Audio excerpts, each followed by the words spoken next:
सुनो, लहरें जहाज से कैसे टकरा रही हैं। अपने चेहरे पर नमकीन हवा को महसूस करो। दूर देश से मसालों की खुशबू को सूंघो। यह एक सफर की कहानी है, खौफ से भरा एक सफर। साउथ अफ्रीका के किनारे से एक जहाज रवाना हुआ। उसमें सवार थे व्यापारी। उनके पेट में अनोखे सामान भरे हुए। वे भारत की पौराणिक धरती पर दौलत की तलाश में थे। वे समृद्धि के गीत गाते थे। उन्हें क्या पता था, उनके पैरों के नीचे एक अंधेरा छिपा है। व्यापारियों ने अपनी यात्रा को सफल बनाने के लिए प्राचीन प्रार्थनाओं का जाप किया।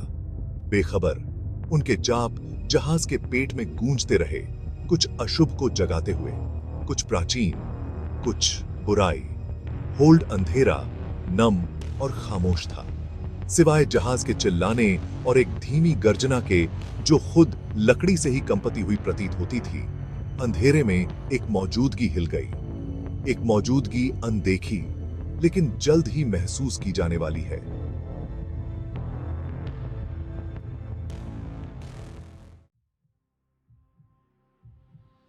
व्यापारी एक किंवदंती की बात करते थे। उम्बिली नाम का एक राक्षस, परछाइयों और डर से पैदा हुआ एक प्राणी। यह जीवन पर भोजन करता था, अपने पीछे केवल मौन और भय छोड़ता था। पहले तो बस फुसफुसाहट थी। रात में जहाज से अजीब सी आवाजें गूंजती रहीं। व्यापारियों ने इसे जहाज के बसने या चूहों के होल्ड में दौड़ने के रूप में खारिज कर दिया। लेकिन फुसफुसाहट तेज होती गई और जोरदार होती गई। एक अजीब सी बेचैनी चालक दल पर छा गई। उन्हें एक मौजूदगी का एहसास हुआ जो उन्हें देख रही थी, उनका पीछा कर रही थी। डर, ठंडा और चिपचिपा उनके दिलों को जकड़ लिया। हवा भारी हो गई, एक अशुभ भावना से भरी हुई। व्यापारियों की हंसी थम गई। उसकी जगह धीमी फुसफुसाहट और चिंतित नजरों ने ले ली। वे क्या लेकर आए थे?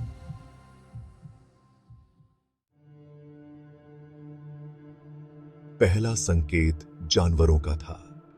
जहाज के धनुष के पास बंधी एक बकरी मृत पाई गई। उसकी आंखें दहशत से फटी हुई थीं। उसके शरीर से खून की एक बूंद भी नहीं थी। व्यापारी हैरान थे। क्या यह कोई बीमारी थी? एक शिकारी? फिर अधिक जानवर मरने लगे। मुर्गियां, एक बेशकीमती गाय, यहां तक कि जहाज की बिल्ली भी, सभी खून से लथपथ पाए गए। उनकी आंखें एक अकथनीय हॉरर को दर्शाती हैं। डर घबराहट में बदल गया। यह कोई मामूली शिकारी नहीं था। जहाज का चिकित्सक चकित था। मौतों का कोई मतलब नहीं था। न कोई घाव थे, न संघर्ष के निशान, केवल सूखे शरीर और उनकी आंखों में हमेशा मौजूद आतंक। उम्बिली राक्षस जाग गया था। उसने जानवरों के खून का स्वाद चखा था और उसे चाहता था। यह एदात्री एक सा अलग तरह की दावत चाहता था। यह पुरुषों का खून चाहता था। पहली मानव मृत्यु ने उनके सबसे बुरे डर की पुष्टि की। एक युवा डेकहैंड, मजबूत और स्वस्थ, अपने झूला में मृत पाया गया। उसका चेहरा एक खामोश चीख में जम गया था। उसकी आंखें एक ऐसे आतंक से फटी हुई थीं जो आत्मा को ठंडा कर देती थी। जो की जहाज पर कोहराम मच गया। व्यापारी एक साथ गिर पड़े। उनके चेहरे पीले पड़ गए। उनकी आंखें डर से इधर-उधर भाग रही थीं। उन्होंने फुसफुसाहट सुनी थी। उन्हें अंधविश्वास मानकर खारिज कर दिया था। अब वे सच्चाई जानते थे। उनके बीच एक दानव था। बेकायर सच्चाई।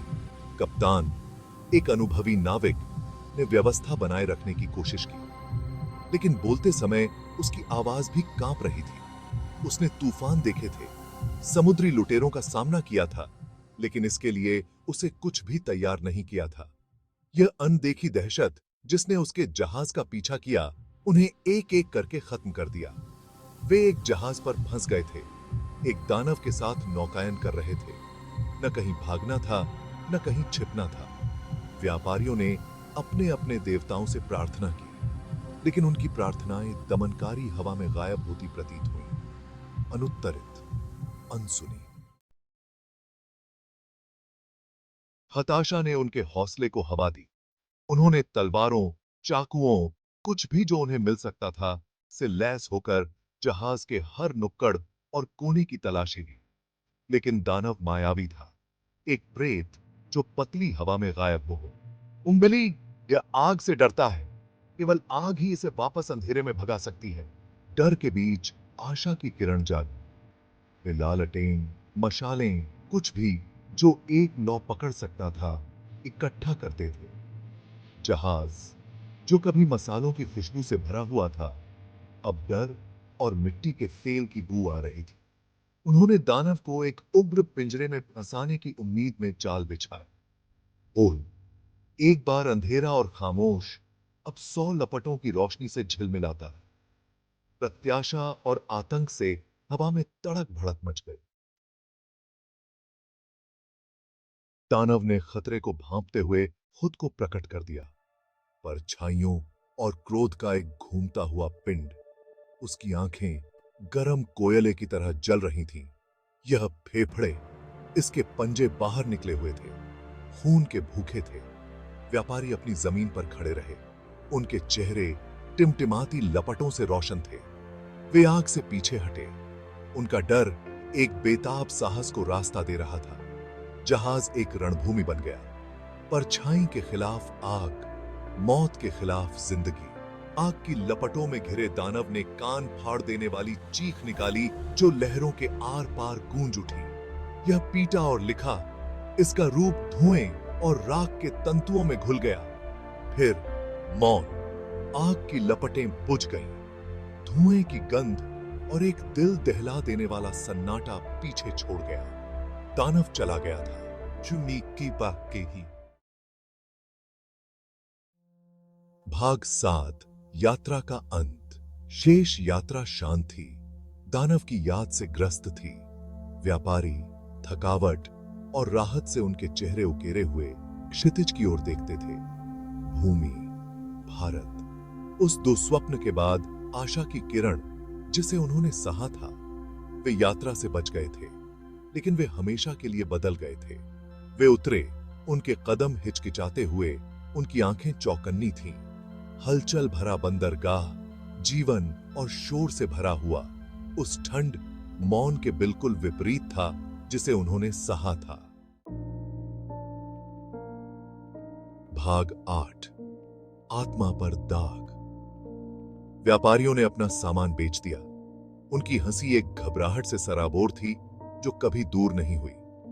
उन्होंने अपनी कठिनाई के बारे में धीमी आवाज में बात की। बुरी आत्माओं को भगाने के लिए एक दिल दहला देने वाली कहानी। वे अपने परिवारों के पास लौट आए। दानव के साथ उनकी मुलाकात से हमेशा के लिए चिह्नित हो गए। समुद्र जो कभी साहसिक कार्य और अवसर का प्रतीक था, अब एक अंधेरे महत्व को दर्शाता है। उन्होंने मंदिरों का निर्माण किया, प्रार्थनाएं की, उन भयावहताओं से सांत्वना चाहते हुए जो उन्होंने देखी थी। लेकिन उस यात्रा के निशान, शारीरिक और भावनात्मक दोनों, बहुत गहरे थे।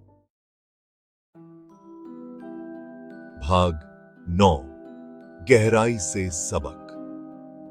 उम्बिली दानव की कहानी एक किंवदंती बन गई जो पीढ़ी दर पीढ़ी चली आ रही है।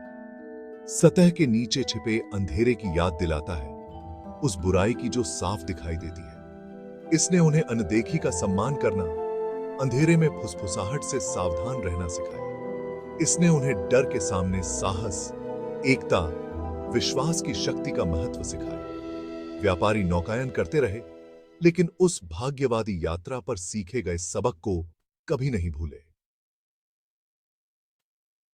वे दानव की याद को अपने साथ ले गए, जो जीवन की नाजुकता और अंधेरे की हमेशा मौजूद क्षमता की एक दिल दहला देने वाली याद दिलाता है। भाग 10, कहानियों के कारवां में शामिल हो। समुद्र में कई कहानियां हैं, साहसिक कार्य, आतंक, अज्ञात की दास्तां।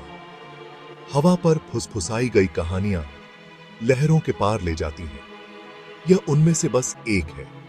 मेरे साथ जुड़ें और हम मिलकर इतिहास के अंधेरे कोनों का पता लगाएंगे, रहस्यों को उजागर करेंगे और उन राक्षसों का सामना करेंगे जो हमारी दुनिया को परेशान करते हैं। अभी सब्सक्राइब करें और अंधेरे के दिल की यात्रा शुरू करें।